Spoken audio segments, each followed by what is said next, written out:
It's personal between me and you, and I'm going to do you some serious harm, you big stiff idiot. The untouchable True School Sports Empire proudly presents something the boxing games are missing. Hey, what's going on? It's your boy BT, and I came here to talk some boxing with the thousands of True School Sports subscribers. All right, so the event of the year just keeps getting bigger and bigger and more interesting, and I gotta talk about it because I'm gonna be there. I'm gonna be there in Vegas come late September when Canelo fights Charlo. I don't know if I'll be at the fight, but I'll be in Vegas for the pre-fight festivities and things like that. So hopefully I get to see some of you guys in Vegas for Charlo-Canelo fight week in late September. But I wanted to talk about this undercard, man, because it keeps getting crazier. And I gotta say this. This is the main idea of the video. This is probably the first card, pay-per-view card, I can say that Al Heyman and PBC's entire run being in boxing, this is the first time I can honestly say this is the first card that rivals the quality of like a Don King pay-per-view extravaganza. Because Don King used to stack the hell out those undercards. It'd be like freaking three or four pay-per-view caliber fights all in one night, right?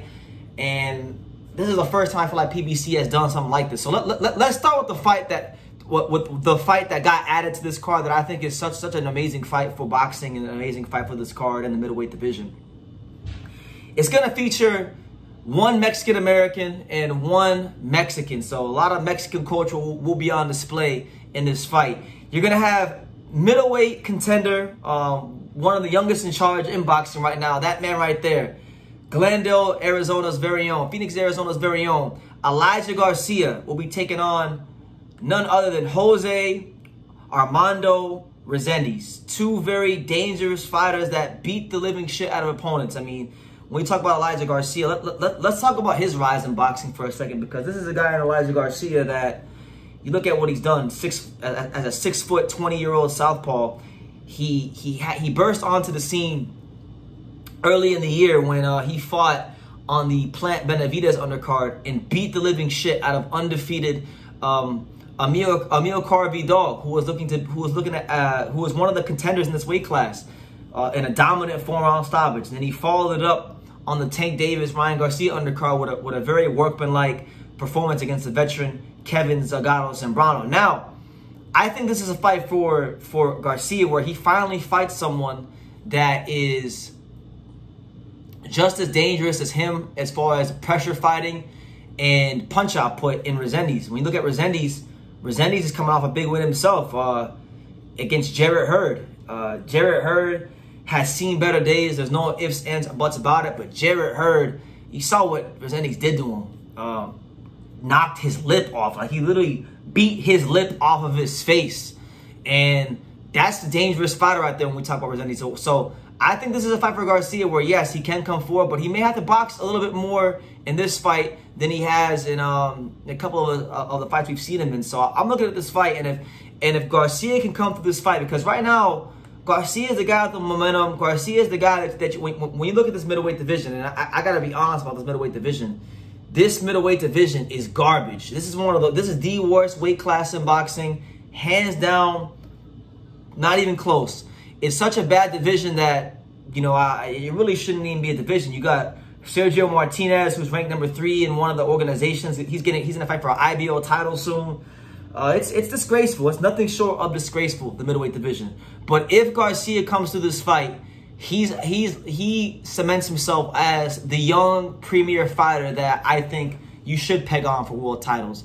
You know, it's gonna be a hell of a fight. So you know, I look forward to seeing what he does and seeing how he handles a guy like Resendiz, because Resendiz is no joke. If you don't know Resendiz, please go educate yourself, because the dude can really fight his ass off. But yeah, that's a hell of a fight right there between Garcia and Resendiz, and probably could be the fight that winds up stealing the entire show, that winds up really captivating the imagination of the boxing public and the boxing fans. So please look out for that fight right there, Garcia versus Resendiz. But pivoting off that, you know, since this card has been announced, they also added Dennis Ugas versus Mario Barrios for the interim title.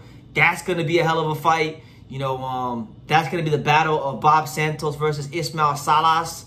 You guys know they got beef because Salas got a lot of his fighters stolen from him, taken away from him from Bob Santos. They went to go train at Santos, so they don't like each other. I believe it's the first time a Bob Santos fighter has fought a Salas fighter, so going to be a lot of fun with that one. And it's for the WBC interim title. So the winner of that fight could wind up being either declared champion, or maybe that's for a vacant belt if Crawford vacates beforehand.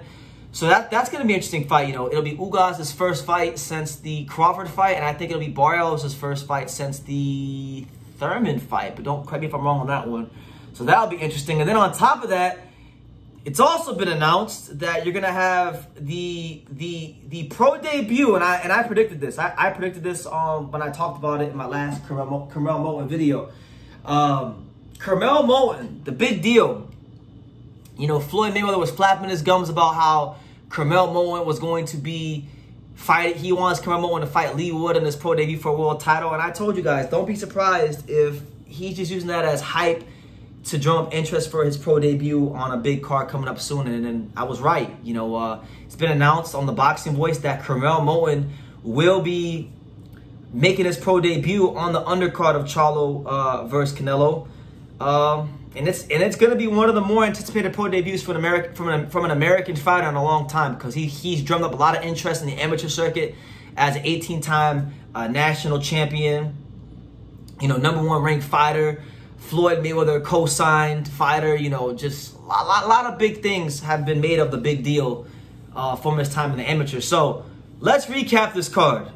On this card, on this illustrious card between Charlo and Canelo, you're going to have Ugas Barrios, Elijah Garcia versus Resendiz, Curmel Moton's pro debut, and I know I'm missing something else. What else am I missing? What else is your boy BT missing? I had it right here in front of me before I clicked out of the box. And also, of course, your co-main event, which is going to be Jesus Ramos versus Eric Shalubin. So, what a card. What a card. You know, I'm not a hater. I give credit where credit is due. This has been, from a promotional standpoint, the year of PBC. The year of Al Haymon. They've been putting on the biggest events, the best fights, and I ain't mad at it. I ain't mad at it. You know, this is some Don King shit. This is some Don. Congratulations to Al Haymon. It took you some time, but you have finally reached Don King pay-per-view level quality. And I hope this isn't a one-off. I hope this is a continuous thing. I hope that this pay-per-view does 1.5 to 2 million pay-per-view buys, because this card, this quality of card, deserves that kind of you know, backing. It deserves that kind of support from the boxing fans. A lot of these fights, you know, Elijah Garcia versus Resendiz could be a regular Showtime main event. Same thing goes for Ugas Barrios. Same thing goes for Lubin Ramos. These are all main event quality fights on the undercard, and I think the boxing fans need to get behind it. So shout out to Al Haymon, shout out to PBC, and what a card. Lubin Ramos, Barrios, Ugas for the interim title. A banger with Elijah Garcia and Resendiz, and Curmel Moton's pro debut. So, I mean, I don't know what more you could ask for as a boxing fan. I'm going to be there in Vegas for fight week. If I'm at the fight, I'm not so sure yet. When I get confirmation of that, I'll let you guys know. And if not, I'll still be in Vegas. So, hit me up on Twitter. Hit me up on the Instagram. We could definitely, I'd love to meet some of you guys out there. But, yeah, that's the news. What do you guys think? Al Haymon, PBC, putting on Don King pay-per-view quality card with all these great main event quality fights. So let me know what you guys think. Which fight are you most excited for? Personally, for me, the fight that I'm really gassed about is Elijah Garcia versus Resendiz the most. I think Elijah Garcia has been one of the most interesting stories. You know, PBC gets a lot of flack for not pushing certain fighters, but this kid's being fast-tracked, and he wants to win a world title before. I think he said he's 22. He's 21 right now.